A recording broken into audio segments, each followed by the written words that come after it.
Baik, untuk bahagian ni, struktur organisasi perniagaan ni dibahagikan kepada beberapa bahagian. Jadi kita fokus 3 bahagian utama lah. Okay, struktur organisasi berdasarkan fungsi. Okay, bila sebut fungsi, sudah pasti dia ada kaitan dengan bahagian fungsian, 11 bahagian fungsian yang kita telah belajar di tingkatan 4 bab 4 kan. Okey, jadi itu yang kita kaitkan lah. Jadi struktur organisasi itu mudah dibentuk. Ini kata kunci yang pertama. Yang kedua, kata kunci berdasarkan bahagian fungsian utama. Kita lihat contoh di sini, pengurusan sumber kewangan di bawah unit sumber kewangan.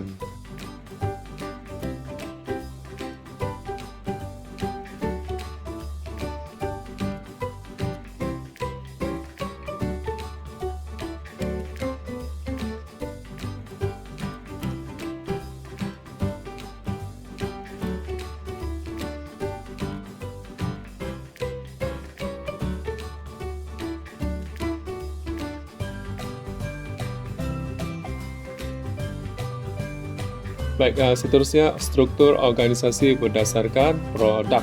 Okey, kata kunci yang penting sini. Okey, sekumpulan pekerja membuat kerja yang sama. Okey. Dan kata kunci yang seterusnya, organisasi besar biasanya mengeluarkan berbagai jenis produk. Okey. Dan setiap jabatan atau unit dia memberi fokus kepada pasaran sesuatu produk dan pelanggannya. Sebagai contoh di sini, pengurus shampoo bertanggungjawab mengurus dan memasarkan shampoo jenama Follow Me, sebagai contoh. Baik, seterusnya struktur organisasi berdasarkan pelanggan. Okey, kita lihat kata kunci yang pertama. Sudah pasti dia mesti berdasarkan keperluan dan kehendak pelanggan lah. Okey, yang berbeza-beza. Kata kunci yang kedua, okey, biasanya pasaran ni mengikut jenis pelanggan. Okey, kata kunci yang seterusnya, produk ataupun barangan keperluan ni biasanya ditempatkan di supermarket ataupun pasar raya. Kita lihat contoh, produk pakaian remaja biasanya ditempatkan di unit pakaian remaja.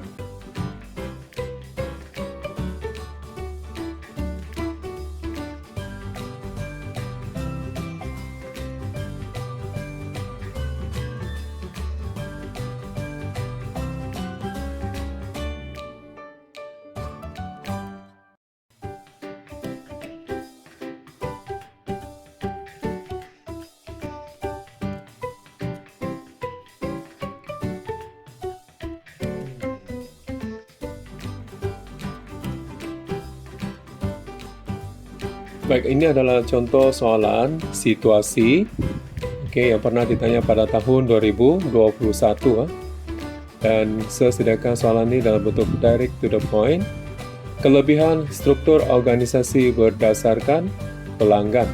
Jadi di sini calon boleh memberikan idea ataupun pandangan berdasarkan pengalaman calon lah. Jadi di sini contoh-contoh pandangan. Yang pertama, pekerja bekerja mengikut kepakaran ataupun kemahiran masing-masing.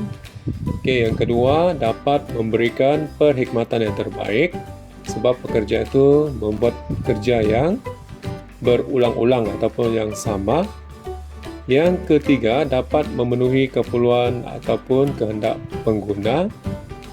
Yang keempat, dapat menyelesaikan masalah daripada pengguna dengan cepat.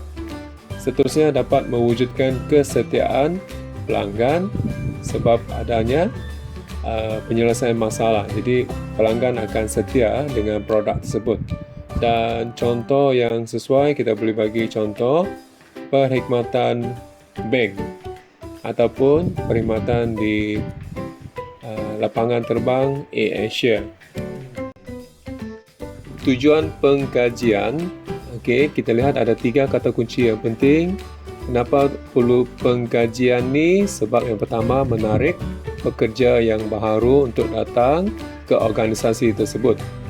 Yang kedua, dapat mengekalkan pekerja yang sedia ada, terutama yang berprestasi tinggi. Dan yang ketiga, dapat memotivasikan pekerja. Upah ni biasanya pekerja diterima bayaran tidak tetap. Okey, kalau pekerja itu tidak kerja, tidak akan dibayar upah.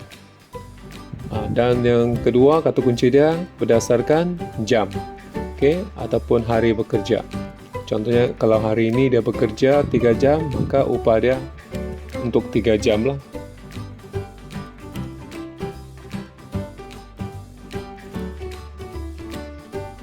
Komisen ni biasanya diberikan kalau terlibat dengan aktiviti jualan langsung lah ataupun direct selling apa-apa produk ataupun perkhidmatan lah.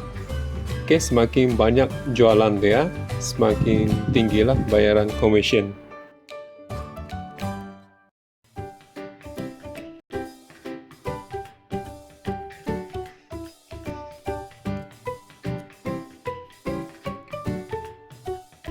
Caruman Perkeso ataupun Pertubuhan Keselamatan Sosial ni, dia lebih kepada seperti insurans lah.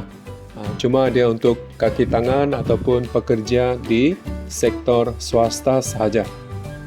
Jadi kalau kita lihat sini kata kunci, majikan wajib mencarum atau membayar kepada Perkeso pekerja yang bekerja di bawah mereka sebagai perlindungan pekerja itu semasa bekerja.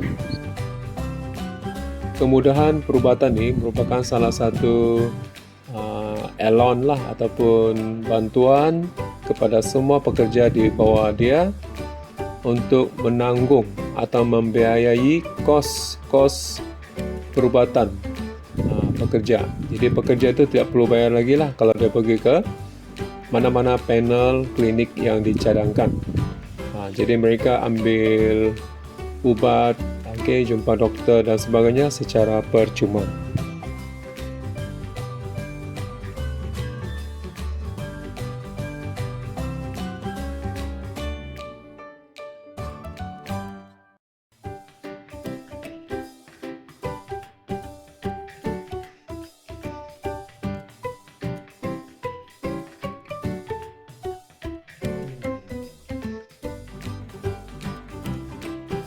Baik, bahagian ini juga merupakan soalan berdasarkan situasi yang pernah ditanya pada tahun lepas, kertas 2, dan saya sediakan soalan ini direct to the point. Sebab-sebab pekerja asing diperlukan di kawasan pembinaan.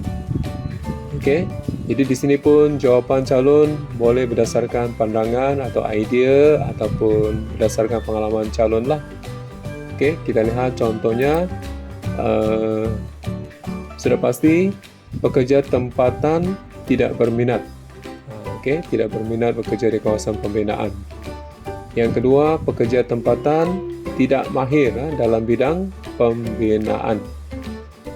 Yang ketiga, pekerja tempatan selalunya dianggap berkemahiran tinggi ataupun mempunyai kelulusan yang tinggi dalam bidang profesional, jadi tidak sesuai bekerja di bidang pembinaan. Dan seterusnya yang keempat, biasanya bahagian ini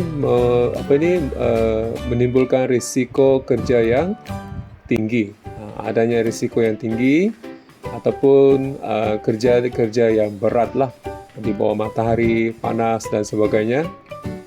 Yang seterusnya yang kelima, biasanya kerja-kerja di bahagian pembinaan ini majikan menawarkan gaji yang rendah.